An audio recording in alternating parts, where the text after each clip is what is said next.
Idli beep இதே ராமாவரத்தில் சைக்கிளில் நான் வருவேன். பீப் 2 ரூபா தான் கிலோ. அன்னைக்கு காடு இதெல்லாம் வயல். இதே ராமாவரத்தை கடந்து இந்த அரச மரத்தை கடந்து சைக்கிள் ஓட்டிட்டு வருவேன். ஒரு கருநாகம் படம் எடுத்து நிக்குது என் சைக்கிளுக்கு முன்னாடி. அப்படி இருந்த காடு இந்த இடம். இன்னைக்கு இந்த இடத்துக்குள்ள நுழையும் போது எனக்கு ரொம்ப மேல் செலுத்து போனேன். இந்த பணத்தை அடைஞ்சிருக்கிறோம்டான்னு. அந்த கருநாகத்தை தாண்டி நான் சைக்கிள் எடுத்துட்டு போறேன். அது தாண்டி தான் போய் அவனை பயந்துலாம் நிக்கல. எனக்கு வேலை முக்கியம். இங்க தான் பீஃப் ராமாவரத்தில் தான் 2 ரூபா கேஜி. அப்போ ஆனா என்னால் அந்த இட்லியை செய்ய முடியல. இட்லி மாவு அரைக்கணும், சட்னி அரைக்கணும், நைட்டு தூக்கம் பத்தல, காலையில நேரத்தில் எந்திரிக்கணும் போது அப்ப யோசிக்கிறேன் இது எப்ப மாத்துறதுன்னு. அப்ப பாஸ்மதிங்கிறது ரோட்ல கிடையாது. டபுள் டீர் 1989 தள்ளுவண்டியில முத குரோம்பேட்டையில. இன்னைக்கு அந்த குரோம்பேட்டை சும்மா சிங்கப்பூர் மாதிரி மின்னுது. லெப்ட் ரைட்லாம் பில்டிங் ஆயிடுச்சு.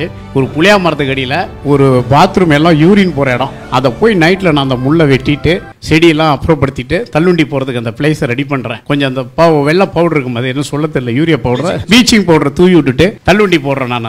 அதனால தள்ளுண்டி போட்ட கதையெல்லாம் சொன்னா இன்னும் கஷ்டமா இருக்கும், நேரம் பத்தாது. அப்படிதான் நான் அது தொழிலை செஞ்சு இந்த பாஸ்மதியை ரோட்ல கொடுத்துட்டா நம்ம ஜெயிச்சிடலாம் அப்படிங்கிற ஒரு மைண்ட் எனக்கு. ஒரே பிரியாணி தானே, ஒரே ஐட்டம் தானே. பகலில் காலையில் 5 மணிக்கு எந்திரிச்சு தக்காளி வெங்காயம் வாங்கிட்டு வந்து வேக போட்டு அப்படின்ட்டு என் ஒய்ஃபை வச்சு எடுத்துக்கிட்டு தள்ளுவண்டி தூக்குறதுக்கு ஆள் இருக்காது. எங்கேயாவது ரோட்ல போறீங்களா போய் நின்று இப்படி லெஃப்ட் ரைட்டு பார்ப்போம், வருவாங்க, கொஞ்சம் தூக்கி வச்சு விடுங்கன்னு. டெய்லியும் இதுக்கு ஒரு ஆள் தேவைப்படும் எனக்கு. அவங்க தூக்கி வைக்கிறவங்க ரெகுலர் ஆயிட்டாங்க. கடையில் வந்து ஒரு ஓசி பிரியாணி சாப்பிடுவாங்க. இன்னைக்கு நான் தானே தூக்கி வச்சேன்னு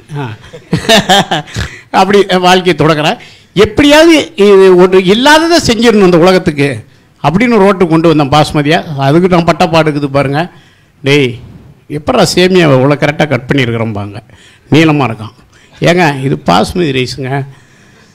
பாஸ்மதியா அப்படின்னா இதுக்காகவே அந்த கவரு டபுள் டி ரெட்டைமான் அதை நான் எடுத்துகிட்டு போயிடுவேன். தள்ளுவண்டிக்கே எடுத்துகிட்டு போயிட்டு அந்த அரிசி எடுத்துகிட்டு போயிடுவேன். அந்த கவரு, அந்த மூட்டை 25 கிலோ பை, அப்புறம் 2 கிலோ 1 கிலோ பை. இந்த 25 கிலோ பிரித்தா 1 கிலோ பை உள்ளே இருக்கும். இதெல்லாம் கொண்டு போய் வச்சு தான் சொல்லுவாங்க, டேய் பிரியாணி நல்லா இருக்குது, ஆனால் அந்த சேமியா போட்டு ஏமாத்துற பாரு, நீலாம் உருப்படவே மாட்டேடாம்பாங்க என்ன. அப்படி கஷ்டப்பட்டோம். அப்போ என்னன்னா எதிர்முனைக்கு எதையோ கொடுத்துரும். ஆனால் நிறைய பேர் ருசித்து சாப்பிடுவாங்க. அது யாரோ 1% தான் அப்படி சொல்லுவாங்க. ஐயோ என்னப்பா இது இவ்வளோ அருமையாக இருக்குது, இவ்வளோ வாசனையாக இருக்குது, எப்படி இது சாத்தியம், இது என்னது அப்படிம்பாங்க. அப்படி ஒரு பொருளை கொடுத்தேன். இங்கே பணம் கிடைக்குங்கிறதெல்லாம் எனக்கு தெரியாது. இதை சிறப்பாக செய்கிறோம், அவ்வளோதான். பணம் கிடைச்சிருச்சு. இந்த பணம் மற்றவங்களுக்கும் கிடைக்கணும். என் நோக்கம் இன்றைக்கி அதுதான். எல்லோருக்கும் கிடைக்கணும். எல்லா உயிரினங்களும் நான் பெற்றன்பு ஓய்யகம் காண வேண்டும்னு சொன்ன மாதிரி எல்லாருக்கும் அது கிடைக்கணுங்கிறதுக்கு பணம் கிடைச்சிருச்சுன்னு ஒன்றும் ஓய்வுலாம் கிடையாது. 8 சினிமா நடிக்கிறேன், 2 சொந்த படம் எடுத்துகிட்டு இருக்கிறேன். இப்போ கூட நானும் சினிமாவும் 40 பெண்கள், எனக்கு 40 ஹீரோனி பார்த்துங்க. ஹாப்பியாக இருக்குது, சந்தோஷமாக இருக்குது. பணம் தானே வாழ்க்கை எல்லாருக்கும்.